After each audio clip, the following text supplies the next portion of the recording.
Hello friends, எல்லோரும் எப்படி இருக்கீங்க? கிறிஸ்மஸ் செலிப்ரேஷன்லாம் ஆச்சா? நியூ இயர் வந்துகிட்டே இருக்குது. நியூ இயருக்கு இந்த வருஷத்துலேருந்து புதுசாக என்ன ரெசல்யூஷன் எடுக்க போகிறீங்களா? வருஷம் தாங்க எடுக்கிறோம். ஒரு 2-3 மாதத்துலேயே அதெல்லாம் காணாமல் போயிடுதுன்றீங்களா? இல்லை, இந்த தடவை கிட்டத்தட்ட லாஸ்ட்டு 6 மந்த்ஸாக என்னோடய டிஃப்ரெண்ட் வீடியோஸை நீங்கள் பார்த்துருப்பீங்க. கண்டிப்பாக முக்கியமாக நீங்கள் எடுத்துக்க வேண்டிய உறுதிமொழி என்ன அப்படின்னு சொன்னாக்க, என்னக்குள்ள உன்னால் முடியாது, உன்னால் ஜெயிக்க முடியாது, உனக்கு வராது அப்படிங்கிற இன்னர் கிரிட்டிக் உங்களுக்குள்ளே இருந்தால் அதை மட்டும் தூக்கி முதல்ல போட்டுருங்க. அப்புறம் மற்ற வெற்றிகள் எல்லாம் தானாக உங்களை தேடிட்டு வந்துடும். இன்றைக்கி சப்ஜெக்ட் இது என்னங்க? இந்த சப்ஜெக்ட் புதுசாக ஒரு சப்ஜெக்ட்னு எடுத்திருக்கீங்க. காலங்காலமாக இருக்கிற ஒரு சப்ஜெக்ட் தானே இந்த மாதிரி பாடி ஷேமிங், உருவத்தை கேலி பண்ணுறது அப்படிங்கிறது. கரெக்டு, வாஸ்தவம் தான். 50 வருஷத்துக்கு முன்னாடியே பொண்ணு பார்க்க வந்துட்டு பஜ்ஜி சொஜ்ஜி எல்லாம் சாப்பிட்டுட்டு, பொண்ணு குள்ளமாக இருக்கா, பொண்ணு குண்டாக இருக்கா, பொண்ணோட தங்கச்சி அந்த நாளில் என்ன பண்ணுவாங்க, பொண்ணு பார்க்க வராங்கன்னாக்க இந்த பொண்ணோட தங்கச்சியெல்லாம் எதிர் வீட்டுக்கு, பக்கத்து வீட்டுக்குள்ள சொந்தக்காரங்க வீட்டுக்கு அமுச்சுடுவாங்க. ஏன்னா அக்கா பார்க்க வந்துட்டு தங்கச்சி நல்லா இருக்கா, தங்கச்சியை கல்யாணம் பண்ணி கொடுத்துருங்க அப்படின்னு சொன்னாக்கா என்ன பண்ணுறது, நல்ல சம்மந்தம் விட்டு போயிடக்கூடாது அப்படிங்கிற ஒரு இது இருக்கும் அப்படிங்கிறதுனால. ஸோ அந்த மாதிரி நாங்கள் போய் லெட்டர் போடுறோம் அப்படின்னு சொல்கிறதும் இதெல்லாம். ஆனால் அந்த நாளில் வந்துட்டு பெண்களுக்கு ஒரு 50 வருஷத்துக்கு முன்னாடி வேலைக்கெல்லாம் போனாங்க.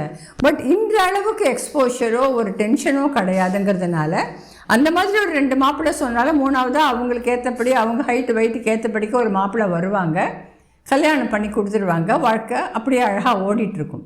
பட் இன்றைய தேதியில் பெண்கள் எல்லா துறையிலையும் ஆண்களுக்கு ஈக்குவலாக ஜெயிச்சுட்டு வர இந்த காலகட்டத்திலையும் அந்த பாடி ஷேமிங் அப்படிங்கிறது பெண்களுக்குள்ள ஒரு மன அழுத்தத்தை எவ்வளவு தூரம் கொடுக்கும் அப்படிங்கிறத இன்றைய ஆண்களோ, இந்த ஆண்களுடைய குடும்பத்தை சேர்ந்தவங்க, அவங்களும் பெண்கள் தான், புரிஞ்சுக்கோங்க. எவ்வளோ தூரம் அவங்க புரிஞ்சுக்கிறாங்க அப்படிங்கிறது தெரியல. போன வருஷம் ஒரு சினிமா வந்ததுங்க, இருகப்பற்று அப்படின்னு ஒரு தமிழ் சினிமா வந்ததுங்க. அதில் 3 தம்பதிகள். ஒரு தம்பதி எப்படின்னாக்கா ஹஸ்பண்ட் அண்ட் ஒய்ஃபு. அவங்க அந்த அம்மா அவங்க அந்த மேடம் ஹோம் மேக்கர் தான், யங்ஸ்டர் தான், சின்ன வயசு தான். அவங்க ஹோம் மேக்கர் தான். குழந்தைங்க கல்யாணம் உடனே குழந்தையும் பிறந்துடுத்து. அந்த புருஷன் என்ன சொல்கிறான்னாக்கா, நான் பொண்ணு பார்க்க வரைச்சி அப்போல்லாம் இவ ஜிம்முக்கு போவா, உடம்ப ஃபிட்டாக வச்சுருக்கா, 52 கிலோ தான் இருக்கா அப்படின்லாம் சொல்லி உங்கள் வீட்டில் சொல்லி நாங்கள் ஒரு இழிச்சவாயம் கிடச்சேன்னு என் தலையில் கட்டி வச்சுட்டாங்களா? இப்போ பாரு, வீட்டில் உட்காந்து நீ வெயிட்டு போட்டுட்ருக்கியே, நீ என்னை ஏமாற்றி உங்கள் வீட்டில் கல்யாணம் பண்ணி கொடுத்துட்டாங்களா அப்படின்னு கேட்குறான். அந்த பெண்ணை பதிலே சொல்கிறது இல்லைங்க.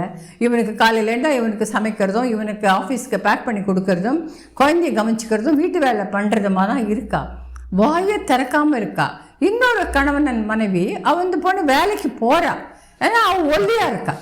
அப்போது அந்த புருஷன் என்ன சொல்கிறான், உனக்கு உடம்புல ஒன்றுத்துக்கும் பலம் இல்லை, உனக்கு கார் கதவை சாத்துறதுக்கு கூட உனக்கு தெம்பு இல்லை, ஒரு ஈரத்துணியை டவலை கூட பெட்டில் போட்டுட்டு போயிடுற, உனக்கு ஒரு டிசிப்ளினே இல்லை. அப்போது அந்த உருவத்தை கேலி பண்ணுறபடிக்கு இல்லைன்னா ஏதோ ஒரு விதத்தில் அவளை கேலி பண்ணணும்னு நினைக்கிறாங்க. சரி, இதனாலெல்லாம் பெண்கள் மனசுக்குள்ளே ரொம்ப காயப்பட்டு போகிறாங்க. காரணம் என்னென்னா, இன்றைய தேதியில் பெண்கள், நான் ஏற்கனவே பல வீடியோக்களில் சொன்ன மாதிரி, ஆண்களுக்கு இணையாக தான் அவங்களும் படித்து, ஆண்களுக்கு இணையாக தான் அவங்களும் வேலைக்கு போகிறாங்க. ஓகே, அதே மாதிரி தான் நைட்டில் கால்ஸ் எடுக்கிறது, ப்ராஜெக்ட்டுக்கு ஒர்க் பண்ணுறது, விடிய தூக்கம் இல்லாமல் இருக்கிறது, தூக்கமும் இல்லை, சரியான சாப்பாடும் இல்லை, பசிக்கிற நேரத்தில் ஏதோ ஒரு பஃபை சாப்பிட்றோம், ஒரு டீயை குடிக்கிறோம், ஒரு நாளைக்கு 5 டீ குடித்தாக்க அப்போ அந்த உடம்பு கெட்டு போகாமல் உடம்புல வெயிட் ஏறாமலோ எப்படிங்க இருக்க முடியும்? ஆண்களுக்கு அந்த பிரச்சனை இல்லையானாக்கா, மெட்டபாலிசம் ஆண்களுக்கு வேறு மாதிரி, பெண்களுக்கு வேறு மாதிரி. நிச்சயமாக ஆமாங்க. அதனால தான் பெண்களுக்கு அந்த வெயிட் போடுறது. ஆனால் அதை ஒருத்தர் சொல்லி காட்டும் பொழுது அது மனசுக்குள்ளே அவங்களுக்கு எவ்வளவு ஸ்ட்ரெஸ்ஸை ஏற்றுறது தெரியுமா?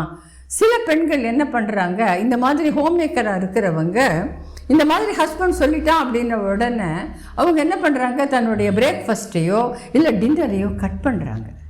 நம்ம ஹஸ்பண்ட் சொல்லிட்டாரு, நம்ம அவரோட வெளியில் போகும்போது அவருக்கு மேட்சிங்காக நான் இல்லை அப்படின்னு ஃபீல் பண்ணுறாரு அப்படிங்கிறதுக்காக பட்டினி கிடக்குறாங்க. இது யோசித்து பாருங்கள். வீட்டில் வேலையும் இருக்குது, மாமியார் மாமனாரை பார்த்துக்கணும், குழந்தை பிறந்தா குழந்தையும் பார்த்துக்கணும், ஹஸ்பண்டுக்கும் அவங்களுக்கு ஆஃபீஸுக்கு பேக் பண்ணி கொடுக்கணும், ஏதோ பண்ணணும்.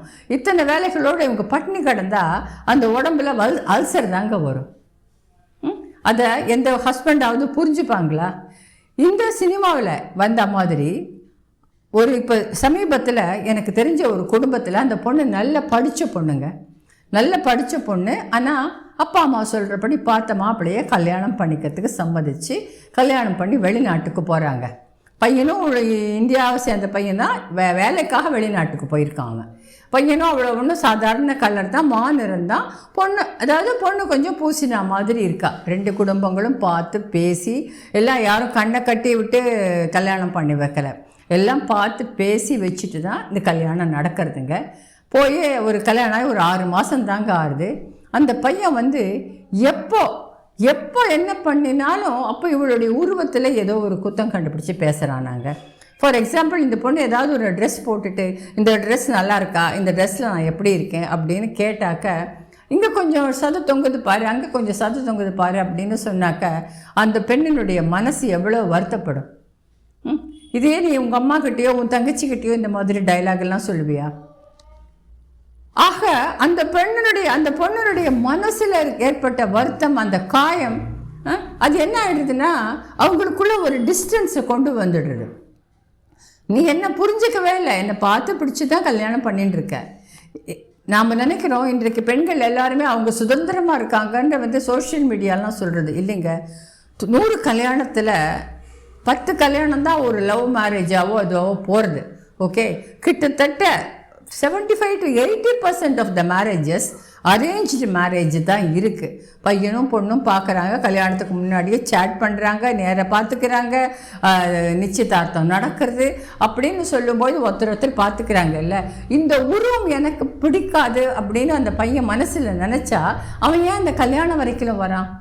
காரணம் என்னென்னா, அந்த பொண்ணு நல்லா படிச்சிருக்கா, நல்லா சம்பாதிக்கிறா, financially she will be supportive to me அப்படின்னு நினைக்கிறவன் மற்ற ஆங்கிளில் மாத்திரம் வந்து இவ எனக்கு வெளியில் கூட்டிகிட்டு போனால் எனக்கு கம்பேனியன் எனக்கு சரியாக இருப்பாளா, என்னோடய ஹைட் வெயிட்டுக்கு ஏற்ற மாதிரி இருப்பாளா அப்படின்ற மைண்ட் செட். இதே தாங்க இன்னொரு பையன் 35 வயசாகிறங்க. இனிமேல் பையன்னு சொல்ல முடியுமா? 30 வயசு தாண்டினாலே பையனான்றது டவுட்டு தான். அந்த பையன் பார்க்குறதுக்கு கொஞ்சம் ஹைட்டாக கலராக இருப்பாங்க. ஆனால் இது வரைக்கும் 14-15 பொண்ணுங்களை பார்த்துருக்கான். ஒரு பொண்ணு ஒரு கேஸில் அந்த பொண்ணு ஒரு ஐடி கம்பெனியில் வேலை பார்க்குறா, இவனும் நல்ல வேலையில் நல்ல சம்பாத்தியத்தில் இருக்கான், அதெல்லாம் ஓகே தான். அப்பா அம்மாலாம் சாவுதுதாங்க. யாரும் இந்த கேஸில் வந்து அந்த பொண்ணை ஒரு பொண்ணை பார்த்துட்டு இவங்க 2 ஃபேமிலியும் ஒரு ஹோட்டலில் மீட் பண்ணி ஃபோட்டோஸ்லாம் எடுத்து அடுத்து எப்போ நிச்சயதார்த்தம் வச்சுக்கலாம் அப்படின்னு நினைக்கிற வேலையில் அந்த ஃபோட்டோஸ் எல்லாம் பார்த்தப்புறம் தான் இவனுக்கு திடீர்னு தோணியிருக்கு, அந்த பொண்ணு வந்துட்டு குண்டா இருக்கா, எனக்கு வேண்டாம் அப்படின்னு சொல்லிட்டு நிச்சயதார்த்தம் வரைக்கும் போன கல்யாணத்தை தடுத்து நிறுத்தினான். அவங்க வீட்டில் விக்ரமாதித்தன் கதை மாதிரி மீண்டும் மரத்தில் ஏறின விக்ரமாதித்தன் மாதிரி அவங்க வீட்டில் திருப்பியும் வந்து அலையன்ஸ் பார்க்குறாங்க. இந்த பொண்ணு நல்லா படித்து நல்ல வேலையில் இருக்கா, அப்பா இல்லை அம்மா ஒரு தங்கை தான், ஒரு சப்போர்ட்டிவான மாப்பிள்ளையாக இருப்பாங்கன்னு சொல்லிட்டு 2 குடும்பமும் நல்லா பேசிக்கிறதுங்க. அகெயின் இதில் வந்து நிச்சயதார்த்தமே டேட்டே ஃபிக்ஸ் பண்ணிவிட்டு சத்திரத்துக்கு போய் இதெல்லாம் கொடுத்துட்டு புடவை கடைக்கு போய் புடவையெல்லாம் வாங்கணும் தீர்மானம் பண்ணிக்கிற வேலையில் அகெயின் திருப்பி ஃபோட்டோவை பார்த்துட்டு இவ குள்ளமாக இருக்கா, எனக்கு வேண்டாம். இப்படி இந்த காலத்தில் ஆண்களுக்கு கல்யாணம் ஆகிறதே கஷ்டம் அப்படின்னு நினைக்கிற இந்த காலகட்டத்தில் இந்த ஆம்பளை பசங்கள்லாம் எனக்கு இந்த பொண்ணு குண்டா இருக்கா, இந்த பொண்ணு குள்ளமாக இருக்கா, எல்லாம் படித்து எல்லாம் பொறுப்பான பதவியில் இருக்காங்க. வீட்டு கஷ்டங்கள் வீட்டு பொறுப்பு தெரிந்த பெண்கள் எல்லாருமே வேண்டாம் அப்படின்னு சொன்னாக்க அந்த பெண்களுடைய ரிஜெக்ட் ஆகிற அந்த பெண்களுடைய மனசு என்ன பாடுபடும்? இன்றைக்கி இல்லைங்க, நான் 50 வருஷமாக அந்த பாடி ஷேமிங் அப்படிங்கிறது நடக்க 25 வருஷத்துக்கு முன்னாடி எனக்கு தெரிஞ்ச ஒரு மிக தெரிஞ்ச குடும்பத்திலங்க அந்த பொண்ணு நல்லா படித்த பொண்ணு, 2 குடும்பமும் பேசி அந்த பையனும் பொண்ணும் பார்த்து பேசி இது பண்ணி கல்யாண ரிசப்ஷன். அந்த பொண்ணுக்கு மாமியார் வந்து ஆள் கொஞ்சம் ஒல்லியாக குள்ளமாக இருப்பாங்க. கல்யாண ரிசப்ஷன் இந்த பொண்ணை ட்ரெஸ் பண்ணிவிட்டு வராங்க, அவளை வந்து பாடி ஷேமிங் பண்ணி தன்னோட இன்னொரு ரிலேட்டிவ்கிட்ட சொல்லிட்டு தனக்கு வந்திருக்க சொந்த மருமகளை அப்படி பேசுகிறாங்க. இந்த இதெல்லாம் மாறுமா அப்படின்னு நிறைய பெண்கள் வருத்தப்படுறாங்க. இந்த இருகப்பற்று சினிமாவில் அந்த பொண்ணு ஒரு ஸ்டேஜில் இந்த ஹஸ்பண்டோட டார்ச்சர் தாங்க முடியாமல் என்ன பண்ணுறா, ஒரு வேலைக்கு ஒரு ஆள் அமர்த்தி அந்த குழந்தைய வேலைக்கு அந்த அம்மாட்ட விட்டுட்டு வீட்டை பார்த்துக்க சொல்லிவிட்டு திருப்பியும் ஜிம்முக்கு போக ஆரம்பிக்கிறாங்க. போயிட்டு ஜிம்மில் போய் ஒரு கண்டினியூஸாக அவள் பண்ணுற இதில் ஒரு காலத்தில் அவளே ஜிம்மில் ட்ரெயினர் ஆகிடுறா, அங்கே நடக்கிற காம்படிஷனை ஃபஸ்ட் ப்ரைஸ் வாங்குறான். அப்போது அவன் ஹஸ்பண்டுக்கு மாத்திரம் வந்து தன் மனைவி கிட்ட மாற்றம் தெரிஞ்சுடுதுன்றது தெரியுது. ஆனால் அவனால் மாத்திரம் அவன் மைண்டில் ஏதோ ஒரு பிரச்சனைன்னு ஒரு கவுன்சிலிங்கிட்ட போகும்போது தான் தெரிகிறது. சின்ன வயசில் அவன் அப்பா வந்து அவனை ஏதோ ஒரு கண்ட்ரோல் ஃப்ரீக்காக வச்சுருந்துட்டு அவனை வந்து அவனுக்கு பிடிச்ச விஷயங்களை பண்ண விடலை. அவன் ஏதோ ஒரு ஜாபில் இருந்திருக்கான், அவனால் அந்த தான் தேர்ந்தெடுத்து ஒரு துறையை எடுத்து ஜெயிக்க முடியல அப்படின்னும் பொழுது அப்போ தான் அவன் என்ன நினச்சிட்டு இருக்கான், நம்மளை அப்பா கண்ட்ரோல் பண்ணல, நாம் எல்லாரையும் கண்ட்ரோல் பண்ணோம், எல்லாருக்கிட்டையும் வந்து ஒரு குற்றத்தை கண்டுபிடிக்கணுன்ற மைண்ட் செட்டுக்கு அவன் வந்திருக்கான். அந்த கவுன்சிலர் சொல்லிவிட்டு அவன் தான் பார்த்து இந்த வேலையை விட்டு தனக்கு பிடிச்ச துறையில் தான் சொந்தமாக ஆரம்பித்த உடனே தான் அவனுக்கு உலகமே பசுமையாக ஆகி நம்ம மனைவி நல்லா இருக்காங்க அழகாக. அன்றைக்கி தான் வந்துட்டு வீட்டுக்கு சொல்லலாம்னு வரும்போது வீட்டில் மனைவியை காணும். பார்த்தாக்கா ஒரு வாட்ஸ்அப்பில் மெசேஜ் வருது, இன்றைக்கி அந்த காம்படிஷன் உடனே அங்கே போய் ஜெயிச்ச உடனே கைத்தட்டி அவள் தூக்கி கொண்டாடுற முதல் நாள் அவனாக தான் இருக்கான். ஆக ஆண்களுக்குள்ளே வந்துட்டு ஒரு வேவ் லென்த், என் மனைவி என்னுடைய வாழ்க்கை துணை, என்னுடைய பெற்றோர்களுக்கான மருமகள்,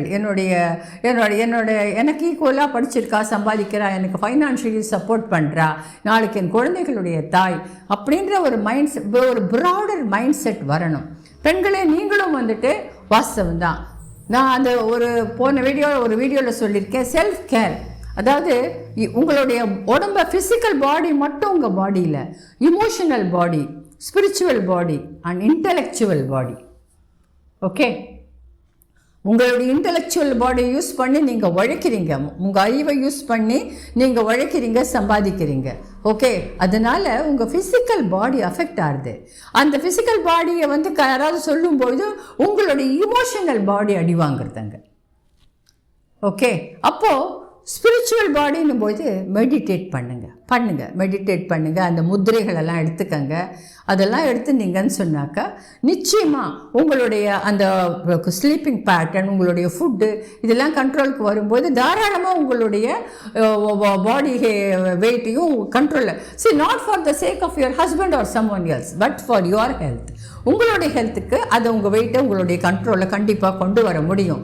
ஸோ அதனால் உங்களுடைய ஃபிசிக்கல் பாடி நல்லா இருக்கணும்னு சொன்னாக்கா யுவர் இன்டெலெக்சுவல் பாடி மாத்திரம் ஒர்க் பண்ணால் பத்தாது, உங்களுடைய இமோஷனல் பாடியும் ஒரு பேலன்ஸ்டாக வச்சுக்கணும். நீங்கள் உங்களுடைய இமோஷன்ஸ், உங்களுடைய கோபம், உங்களுடைய ஆத்திரம் இது எல்லாத்தையும் ஒரு பேலன்ஸ் பண்ணிக்கங்க. யார் சொன்னாலும் you are 100% responsible for your life. Okay, அதை தான் வந்து ஜாக் கேன்ஃபீல்டு அப்படிங்கிற மேலை நாட்டு அறிஞர் சொல்கிறார். அவர் he's a coach, he's a success coach. அவர் என்ன சொல்கிறாருனாக்கா, you are 100% responsible for your life. அதனால் தீதும் நன்றும் பிறர் தர வாரா. ஹஸ்பண்ட் சொல்லிட்டாரு, மாமியார் சொல்லிட்டாங்க, அவங்க சொன்னாங்க, நாத்தனார் விளக்கேற்றி தான் பார்க்கணும். பரவாயில்ல. எல்லா கோவில் சிற்பங்களுமே பல ஆயிரம் ஆண்டுகளை கடந்து இன்றைக்கும் பேசப்படுறதுனாக்க அவங்க விளக்கேற்றி கையில் பாவி விளக்கோடு இருக்கிற அந்த சிற்பங்கள் தான் பேசப்படுறது. விளக்கேற்றி பார்க்குற அளவுக்கு கருப்பாக இருக்கா, மாநிலமாக இருக்கீங்களா, கவலையே படாதீங்க. உங்களுக்கு சூட் ஆகிற மாதிரி ட்ரெஸ் பண்ணுங்கள். செல்ஃப் கான்ஃபிடென்ஸும் உங்களுடைய ஸ்மைலும் தாங்க உங்களுடைய பெஸ்ட்டு ட்ரெஸ்ஸு. அதுதாங்க. மற்ற ட்ரெஸ்ஸிங் சென்ஸு உங்களுடைய அக்சசரிஸ்லாம் அப்புறம்தான். தன்னம்பிக்கை நெஞ்சில் இதோட பாரதியார் சொல்கிற மாதிரி அச்சமில்லை அப்படின்னு உங்கள் மனசுக்குள்ளே உங்களுக்கு ஒரு இது இருந்ததான்னு சொன்னாதாக்க, நான் வீழ்வேன் என்று நினைத்தாயோன்னு உங்கள் ஹஸ்பண்டை நீங்கள் கேட்க முடியும்.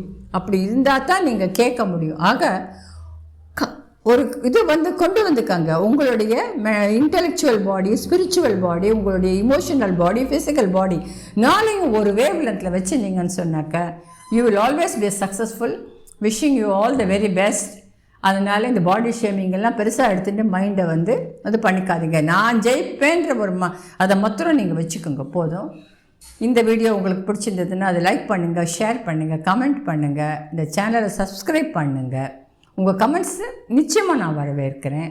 Wishing you all a very happy new year. இன்னொரு வீடியோவில் நான் உங்களை மீண்டும் சந்திக்கிறேன். Thank you so much.